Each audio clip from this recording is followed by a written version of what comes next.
ठाण्याच्या येऊरमध्ये बेकायदेशीर बार रेस्टॉरंट्स आहेत।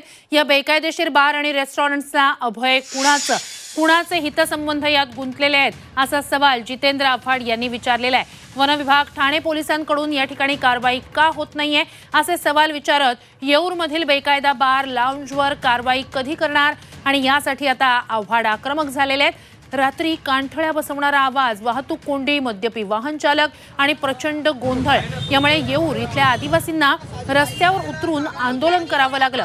मात्र ठाणे पोलिसांच्या कर्मचाऱ्यांनी धनाढ्य हॉटेल मालकांना संरक्षण देत आदिवासींवरच खोटे आरोप लावले आणि त्यांना धमकावण्याचा पाप केलाय असा आरोप आव्हाडांनी केलेला आहे। तर येऊरमधील बेकायदेशीर बार आणि रेस्टॉरंट्सवर कारवाई कधी करणार? या रेस्टॉरंट्स आणि बारना बेकायदेशीर बार आणि रेस्टॉरंट्सचा अभय कुणाचा आहे असा सवाल विचारत आव्हाड आक्रमक झालेले आहेत। इथल्या सगळ्या कांठळे बसवणारे आवाज असतील, तिथल्या पार्ट्या असतील, या सगळ्याला कंटाळून आदिवासींनी आंदोलन केलं। मात्र त्या आदिवासींनाच त्यांच्यावरच खोटे आरोप करण्यात आले, त्यांना धमकावण्यात आलं असा आरोप जितेंद्र आव्हाड यांनी केलेला आहे।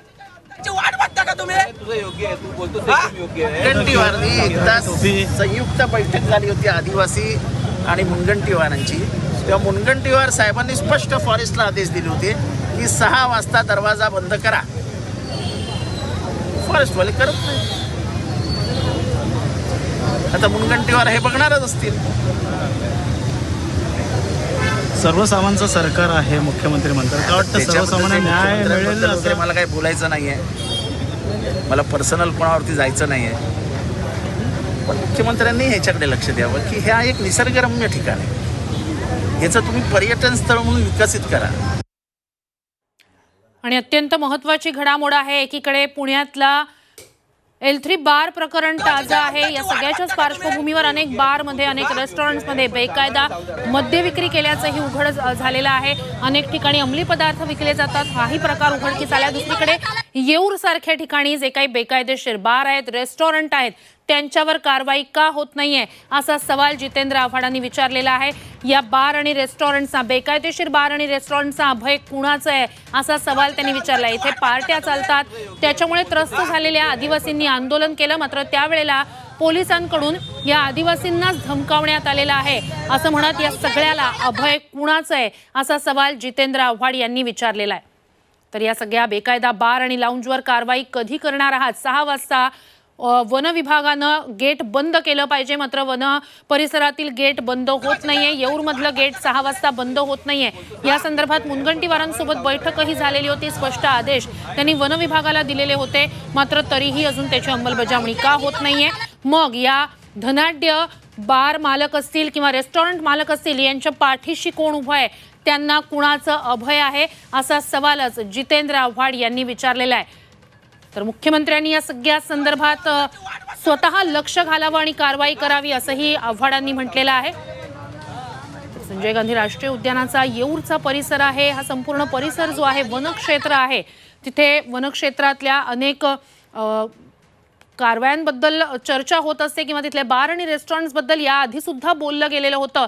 मात्र तरीही तिथे जे काही नियम घालून देण्यात आलेले आहेत वन विभागाच्या परिसरातले, त्या नियमांची अंमलबजावणी केली जात नाहीये। अनधिकृतपणे, बेकायदेशीरपणे तिथे बार आणि लाऊंज सुरू आहेत, त्यांच्यावर कारवाई का होत नाहीये? त्यांना कुणाचं अभय आहे असा सवालच जितेंद्र आव्हाड यांनी विचारलेला आहे।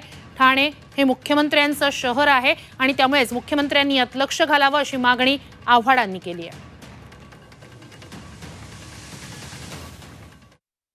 त्यामुळे पोलिसांना ह्याच्यावर कारवाई करावीच लागेल, फॉरेस्टवाल्यांना ह्याच्यावर कारवाई करावीच लागेल आणि सर्व उच्च न्यायालयाने हा निकाल दिलेला आहे। तेव्हा त्यांनी लिहिलेलं आहे, वन्य संरक्षणाच्या दृष्टीने मिळाले यांनी येऊरकडे, गावाकडे सामान्यांना सकाळी 18, सायंकाळी 18 वाजता नंतर आणि सकाळी 7 वाजता सूर्यास्तापासून सूर्योदयापर्यंत वाहतूक प्रवेश करता येणार नाही, एवढं स्पष्ट लिहिलं आहे।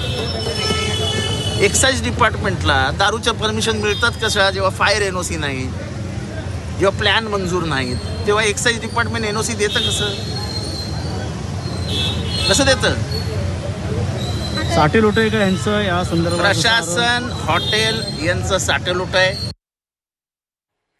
तर थेट आरोप जितेंद्र आव्हाड यांनी केलेला आहे। प्रशासन आणि हे बार मालक यांचं साठलोट आहे, म्हणूनच याकडे दुर्लक्ष केले जात आहे या सगळ्या बेकायदेशीर बार, पब्स आणि रेस्टॉरंट्सवर. मात्र त्यांना अभय कुणाचं आहे असा थेट सवाल तिथल्या स्थानिक लोकप्रतिनिधींना आणि एक प्रकारे मुख्यमंत्र्यांचं ठाणे शहर असल्यामुळे मुख्यमंत्र्यांनाच जितेंद्र आव्हाड यांनी विचारलेलं आहे. आणि आता मुख्यमंत्र्यांनी या सगळ्या प्रकरणी लक्ष घालावं असंही जितेंद्र आव्हाड यांनी म्हटलेलं आहे. खरं तर येऊरमधले बेकायदेशीर बार आणि रेस्टॉरंटचा मुद्दा याआधी सुद्धा वेळोवेळी उपस्थित करण्यात आलेला आहे. स्थानिक आमदार संजय केळकरजी आपल्यासोबत फोन लाईनवरून जोडले गेलेले आहेत. संजय केळकरजी, येऊरमधले बेकायदेशीर बार, पब्स, रेस्टॉरंट्स यांचा मुद्दा पुन्हा एकदा जितेंद्र आव्हाड यांनी उपस्थित केलेला आहे. अभय कुणाचं आहे या सगळ्याला असा थेट सवाल त्यांनी विचारलेला आहे. म्हणजे हा काही आज उपस्थित झालेला मुद्दा नाही. अगदीच शासनाची भूमिका अत्यंत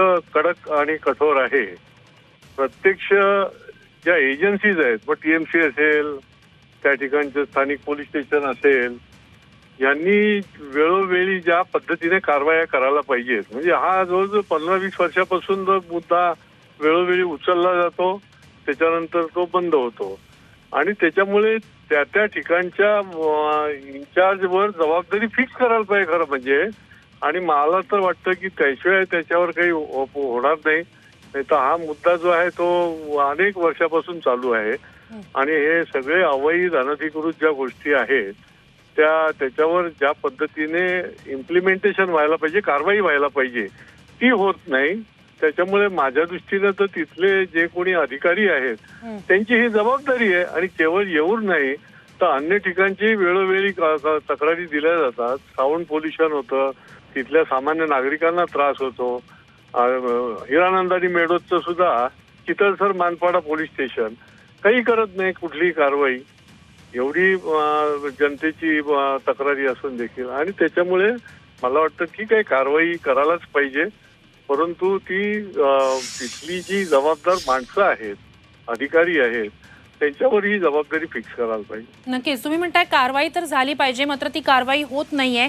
याचा अर्थ थेट आरोप जितेंद्र आव्हाड यांनी असा सुद्धा केलेला आहे की एकीकडे हे बार मालक आणि प्रशासन यांचं साटल होत आहे आणि मग यांना अभय कुणाचं आहे. म्हणजे जर प्रशासन कारवाई करत नसेल तर मग का ही कारवाई होत नाहीये आणि मग कारवाई न करणाऱ्या अधिकाऱ्यांच्या संदर्भात पुढे का काही होत नाहीये, अभय कुणाचं आहे असा थेट त्यांचा सवाल आहे. अभय तिथलेच जे अधिकारी असतात त्यांचंच त्या ठिकाणी त्यांच्यावर जबाबदारी फिक्स केली आणि त्यांच्यावर जर कारवाया केल्या तर ते होऊ शकतं. आणि त्याच्यामुळे अभय वगैरे हे ते लोकलीच त्यांचं हात मिळवणी असते आणि त्याच्यामुळे ती कारवाई ज्या पद्धतीने व्हायला पाहिजे का आजची गोष्ट नाही आहे. आणि त्याच्यामुळे ज्या ज्या वेळेला ही असा प्रश्न उपस्थित होतो तो त्या वेळेला ही पूर्वीपासूनचा असल्यामुळे त्यावेळेचा जो अधिकारी आहे तो त्याला जबाबदार असतो. नक्कीच धन्यवाद तुम्ही आमच्याशी संवाद साधलात त्यासाठी. अधिकाऱ्यांवर जबाबदारी निश्चित केली पाहिजे आणि त्यांनाच याबद्दलचा जाब विचारला पाहिजे असं संजय केळकर स्थानिक आमदारांनी म्हटलेलं आहे.